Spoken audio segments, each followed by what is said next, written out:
Law ഫ്ലെയിമിൽ ഒന്ന് ചൂടാക്കി എടുക്കണം. കടലമാവിൻ്റെ ആ പച്ച ടേസ്റ്റ് ഒന്ന് മാറാൻ വേണ്ടിയാണ്.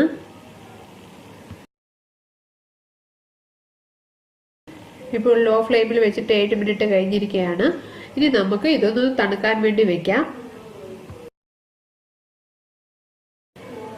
പൊടി ഒന്ന് തണുത്ത് വരുന്ന ടൈമിൽ നമുക്ക് അല്പം പഞ്ചസാര ഒന്ന് ഉരുക്കിയെടുക്കണം. ഞാൻ എടുത്തിരിക്കുന്നത് 1 കപ്പ് പഞ്ചസാരയാണ്. ഇതിലേക്ക് 1/4 കപ്പ് വെള്ളമാണ് ചേർക്കുന്നത്. ഇനി ഇതൊന്ന് ഒറ്റനൂൽ പരുവാക്കി എടുക്കാം.